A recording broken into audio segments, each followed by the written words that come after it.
मैंने सदैव एक बात कहा है, यदि आपका समाज में एक पॉजिटिव या नेगेटिव जिस तरह का प्रतिबिंब है, श्रीमान आप उसको एज इट इज़ रखें, मुझे उससे कोई मतलब नहीं है। मैं एक जर्नलिस्ट हूँ, मेरा काम होता है समाज के समस्याओं को लाकर आपके पास रखना और जो जनप्रतिनिधि अपनी बात को रखते हैं वहाँ आपके तक पहुँचाना। चलिए, आज हमारे बीच है माननीय बाघमारा के लोकप्रिय विधायक श्री ढुल्लू महतो जी की पत्नी सावित्री जी। अभी 2 दिन पहले मैंने इनका एक छोटा सा एक्सक्लूसिव इंटरव्यू नदी के घाट पर चलाया था।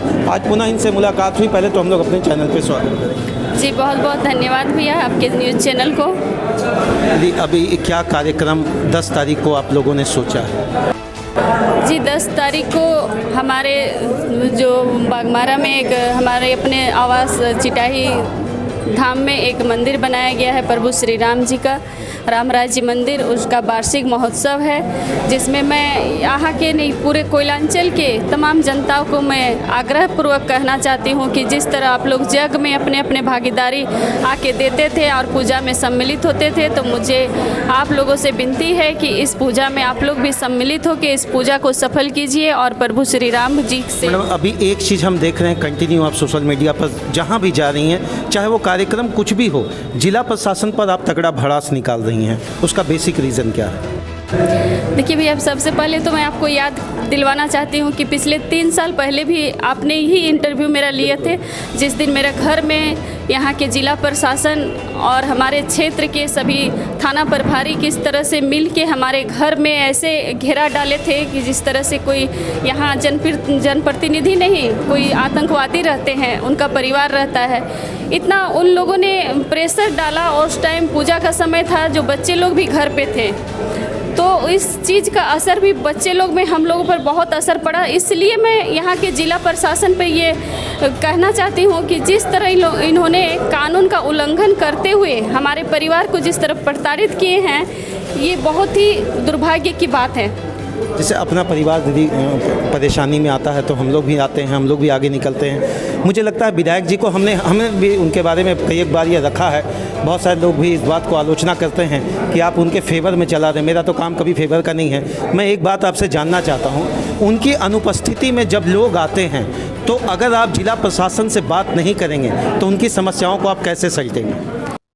देखिए, जिला प्रशासन से भी ऊपर कोई है जो न्यायालय में हम लोग जाते हैं और डीसी साहब के पास जाते हैं अपने, जब यहाँ के जिला प्रशासन कुछ नहीं सुनती है, जब यहाँ के जिला प्रशासन के कप्तान ही भ्रष्ट हैं, तो मैं और दूसरे के बारे क्या बोलूँ।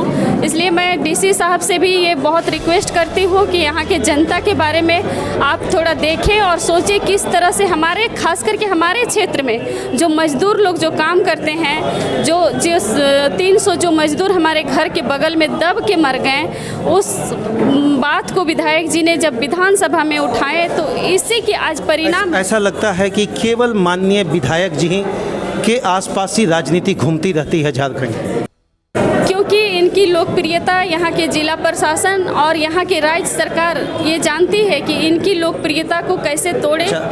मैडम, 40 से 42 केस इन पर है।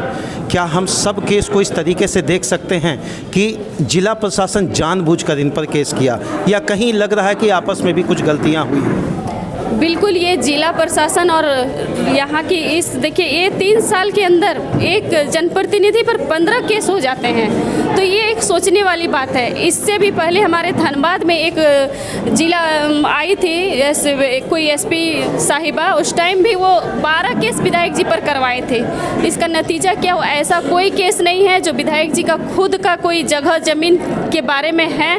बस जो भी केस है सब आंदोलन का केस है, गरीब गुरबा के हक को दिला। आपके घर के बगल में ही लोग प्रेस कॉन्फ्रेंस किए हैं और वहां पर उन्होंने कहा है कि विधायक जी पूरी तरह से अपने कार्यकर्ता से मोबाइल से जेल से संपर्क में है। आप उन लोगों को क्या कहिएगा? क्या आप चाहिएगा कि अगर वो जेल से संपर्क में है तो फ़ोन नंबर भी वो लोग जारी करें? जी जी, बिल्कुल जारी करें। और ये आप लोगों के माध्यम से भी मैं कहना चाहती हूँ कि उनकी सरकार है, वो जाँच कराएँ। जिस तरह से वो विधायक जी बोल रहे हैं कि वो मोबाइल से बात करते हैं, अगर किसी से बात करते हैं तो उनका रिकॉर्डिंग ज़रूर होगा, क्योंकि अभी तो रिकॉर्डिंग का ज़माना है। आप लोग विधायक जी का बात को रिकॉर्डिंग करें, उसको सार्वजनिक करें। एक अंतिम सवाल, अभी सबसे ज़्यादा गुस्सा आपको किस बात पर आ रहा है? देखिए, यहाँ की सरकार और यहाँ के प्रशासन की रवैये पर गुस्सा आता है। गुस्सा की कोई बात नहीं, लेकिन हम लोग हमारे न्यायालय पे विश्वास तो जरूर है। एकदम सिर्फ न्यायालय पर ही विश्वास है और यहाँ के प्रशासन और यहाँ की राज्य सरकार पर 1% भी हम लोगों को भरोसा नहीं है। इसलिए मैं यहाँ के आप लोगों के माध्यम से मैं यहाँ के पूरे बाघमारा की जनता को मैं ये आश्वस्त करना चाहती हूँ कि आप लोगों ने जिस आशा और विश्वास के साथ अपने विधायक जी को इस पद पर आप लोगों ने सुशोभित किए हैं, उस आशा और विश्वास को मैं विधायक जी की तरफ से, अपने परिवार की तरफ से और अपने तरफ से मैं आश्वस्त करती हूँ कि कभी भी इन लोगों का विश्वास टूटने नहीं दूंगे, क्योंकि हमारे बाघमारा क्षेत्र की जनता के लिए अगर हम लोगों को खून का एक एक कतरा भी देना पड़े तो हम लोग कभी पीछे नहीं हटेंगे। ये डेली एक खून बह रहा है जिला में। अपने बाघमारा की बात करें, यहाँ भी हमको लगता है कि कोई व्यक्ति सुरक्षित महसूस नहीं कर रहा। तो जब आम और ख़ास में डिफरेंस नहीं होकर हत्याओं का दौर बढ़ता जा रहा, ऐसे में हर व्यक्ति तो असहमा हुआ है। जब से ये सरकार बनी है, अभी अभी हमारे जिला अध्यक्ष भी बोले कि हमारे धनबाद जिला में प्रतिदिन एक न एक हत्या होती जा रही है, एक न एक बलात्कार होती जा रही है, चोरी भी, डकैती भी। आप लोग से मेरा विनम्र निवेदन है कि आप लोग रात के समय थोड़ा सा निगरानी करें कि किस तरह से यहाँ ट्रक भर भर के कोयला चोरी होता है। हम लोग भी कहीं पे अगर धनबाद गए, बोकारो गए तो आने में भी इतनी परेशानी होता है, उसमें कार और मोटरसाइकिल का नहीं, सिर्फ ट्रक का ही देखते हैं जमावड़ा लगा रहता है। अंतिम बाघमारा की जनता को कोई आप संदेश दें? जी, मैं बाघमारा के विधानसभा की तमाम जनता को मैं यही आश्वस्त करती हूँ कि विधायक जी की अनुपस्थिति में जो आप लोगों ने आज मुझे साथ दिया, सहयोग दिया, जो शक्ति भरने का आप लोगों ने मुझे ये विश्वास दिलाया कि विधायक जी की अनुपस्थिति में भी आप लोग हमारे क्षेत्र के विकास को रुकने नहीं देंगे, तो मैं भी आप लोगों को ये पूरा विश्वास दिलाती हूँ कि आप लोगों के साथ हमेशा हमारे परिवार के एक एक सदस्य रहेंगे। आपके बेटा, आपके भाई जहाँ कहीं भी रहें, वो हमेशा आप लोगों के ही बारे में सोचते हैं। बहुत बहुत धन्यवाद। देखिए, राजनीति का स्तर क्या होगा ये तो पता नहीं, लेकिन इतना है कि माननीय विधायक के इस जगह थी राजनीति घूमती रहती है। अब ये देखना है कि किन केस में उनको राहत मिलता है और कहाँ आगे जनता के बीच में कितना जल्द वो पहुंच पाते हैं। धन्यवाद श्रीमान।